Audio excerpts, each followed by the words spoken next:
안녕하세요. 오늘 우리가 함께 파헤쳐볼 기업, 바로 제주은행입니다.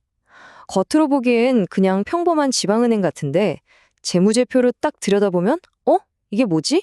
하고 고개를 갸웃하게 만드는 아주 흥미로운 곳이죠. 마치 두 개의 다른 얼굴을 가진 것처럼 이 은행 안에는 전혀 다른 두 개의 스토리가 숨어 있습니다. 지금부터 그 퍼즐 같이 한번 풀어보시죠. 자, 시작부터 한번 보세요. 이 모순적인 상황. 최근 실적 발표를 보면요. 제주은행의 영업수익, 그러니까 쉽게 말해 매출이 4.5%나 줄었어요. 그런데 같은 기간의 영업이익은 무려 50.2%나 폭등했습니다. 아니, 장사는 덜 됐는데 남는 돈이 어떻게 이렇게나 늘어날 수가 있죠? 오늘 이야기는 바로 이 거대한 물음표에서부터 출발합니다. 제주은행을 제대로 이해하려면요. 이 은행이 사실상 한 지붕 아래에서 완전히 다른 성격을 가진 두 개의 회사처럼 움직인다는 걸 알아야 합니다. 하나는 제주도라는 섬을 굳건히 지키는 요새고요. 다른 하나는 미래금융을 내다보는 첨단 실험실이라고 할 수 있죠. 바로 이 두 정체성이 서로 부딪히고 또 조화를 이루면서 지금의 제주은행을 만들어가고 있는 겁니다. 제주도에 깊숙이 뿌리내린 전통적인 강자의 모습, 그리고 신한금융그룹의 디지털 혁신을 위한 전초기지로서의 모습. 자, 그럼 이제 하나하나 자세히 들여다볼까요?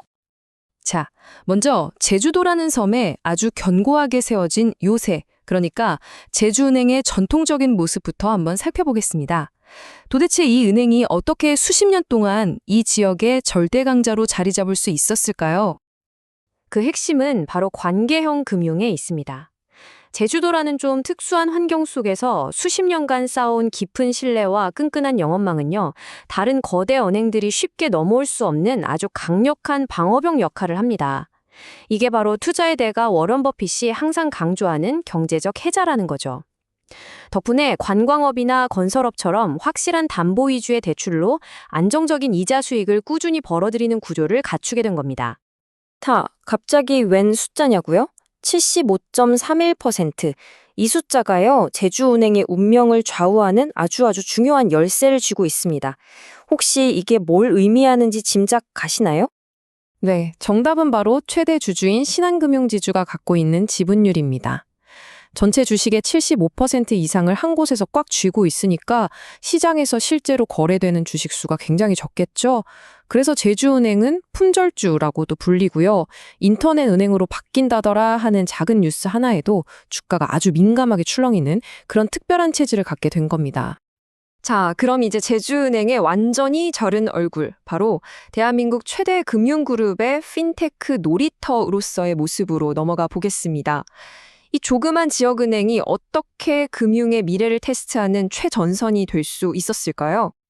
신한금융그룹 입장에서 보면 제주은행은 몸집이 작아서 의사결정이 빠르잖아요. 그러니까 새로운 기술이나 서비스를 테스트하기에 정말 최적의 장소인 거죠. 이미 기업들을 위한 AI 자금 예측 서비스 같은 것들을 내놓았고요. 시장에서는 계속해서 인터넷 전문은행으로 전환하거나 네이버, 카카오 같은 빅테크랑 손잡을 거라는 기대감이 솔솔 나오고 있습니다. 이게 바로 제주은행의 미래 성장 스토리의 핵심입니다. 자, 그럼 다시 맨 처음 던졌던 질문으로 돌아가 보죠. 도대체 어떻게 매출은 줄었는데 이익은 폭발적으로 늘었을까? 그 해답의 열쇠는 바로 불황형 흑자라는 조금은 낯선 개념 속에 숨어 있습니다. 이 불황형 흑자라는 건요, 말 그대로 사업이 잘 돼서 돈을 번 게 아니라 허리띠를 있는 대로 졸라매서 이익을 만들어내는 상황을 말해요. 새로운 고객을 데려오거나 물건을 더 많이 팔아서 번 돈이 아니라 인건비나 관리비 같은 비용을 아주 공격적으로 줄여서 숫자를 맞추는 거죠. 단기적으로 보면야 좋아 보이지만 장기적으로는 성장이 멈췄다는 경고등일 수도 있어서 잘 살펴봐야 합니다. 제주은행의 이익 급증은요, 바로 이 불황형 흑자의 특징과 진짜 체질 개선이 좀 섞여 있습니다. 디지털 전환을 통해서 지점 운영 비용을 줄인 건 분명히 잘한 일이죠. 이건 성공이에요. 하지만 동시에 작년에 부실에 대비해서 미리 쌓아뒀던 돈, 그러니까 충당금이 줄어들면서 생긴 회계적인 효과도 꽤 컸습니다. 여기서 핵심은 매출이 나는 본업의 성장 없이 이뤄진 이익 증가라는 점을 기억해야 한다는 겁니다. 자, 이제 우리 같은 투자자의 시선으로 한번 보겠습니다. 제주은행은 정말 엄청난 잠재력을 품고 있는 동시에 아주 현실적인 리스크도 함께 안고 있어요. 진짜 딱 동전의 양면 같죠? 가장 큰 리스크는 뭐니 뭐니 해도 제주은행의 뿌리라고 할 수 있는 제주 경제, 특히 관광업이 흔들리고 있다는 겁니다. 엔저 현상 같은 것 때문에 사람들이 일본으로 많이 떠나면서 내국인 관광객이 4%나 줄었대요. 이게 그냥 단순한 숫자가 아닙니다. 은행의 주요 고객인 지역 소상공인들의 대출 상환 능력이 약해질 수 있다는 아주 심각한 신호거든요. 이 표를 보면 정말 흥미로운 점을 발견할 수 있는데요.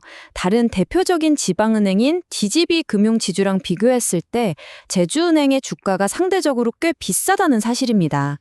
이익 대비 주가 PER이나 자산 대비 주가 PBR을 모두 거의 2배 가까이 높고요. 배당 수익률은 절반도 안 되죠. 이게 뭘 의미할까요? 그렇죠. 시장이 제주은행의 현재 실적보다는 디지털 전환이라는 미래의 가능성에 훨씬 더 높은 점수를 주고 있다는 명백한 증거입니다. 그래서 한 분석 보고서에서는 이렇게 3가지 시나리오를 제시하더라고요. 정부의 밸류업 정책 같은 좋은 소식을 만나서 주가가 16,000원까지 가는 강세 시나리오. 그리고 지금 수준에서 왔다 갔다 하는 기본 시나리오의 가능성을 각각 40%로 가장 높게 봤고요. 반면에 제주 관광 위기가 더 심해져서 주가가 떨어지는 약세 시나리오 가능성은 20% 정도로 예측했습니다. 자, 그럼 이 모든 정보를 쫙 종합해서 분석 보고서가 내린 최종 평결은 과연 무엇일까요? 이 두 얼굴을 가진 은행, 과연 투자해야 할까요? 아니면 말아야 할까요? 마지막으로 장점과 단점을 딱 정리해 보겠습니다. 비용 통제를 통해서 만들어낸 놀라운 이익 성장, 신한금융이라는 든든한 백그라운드, 그리고 디지털 전환이라는 어마어마한 잠재력이 장점이고요. 반면에 본업인 매출이 줄고 있다는 점, 다른 은행에 비해 주가가 비싸다는 점, 그리고 제주경제라는 뿌리가 흔들리고 있다는 점은 명백한 단점입니다. 분석 보고서는 결론적으로 이런 의견을 내놨습니다. 미래 성장 가능성과 실적 턴어라운드는 70% 이상의 확률로 긍정적일 것이다. 리스크가 분명히 있긴 하지만 그래도 성공할 확률이 더 높다는 쪽에 무게를 둔 거죠. 이 한 문장이 전체 보고서의 핵심을 관통하고 있다고 볼 수 있습니다. 그래서 최종 투자 의견은 매수입니다. 그런데 여기에 아주 중요한 조건이 붙어요. 지금 당장 막 올라타는 추격 매수로 하라는 게 아니라 주가가 조정을 받을 때, 그러니까 11,000원 아래로 내려왔을 때 차분하게 나눠서 모아가는 눌림목 매수 전략을 추천했습니다. 이처럼 제주은행 투자는 우리에게 아주 근본적인 질문을 던집니다. 여러분은 눈에 보이는 검증된 안정성을 가진 요새에 투자하시겠습니까? 아니면 불확실하지만 무한한 가능성을 품고 있는 실험실에 투자하시겠습니까? 바로 그 선택이 제주은행의 미래 주가를 결정하게 될 겁니다.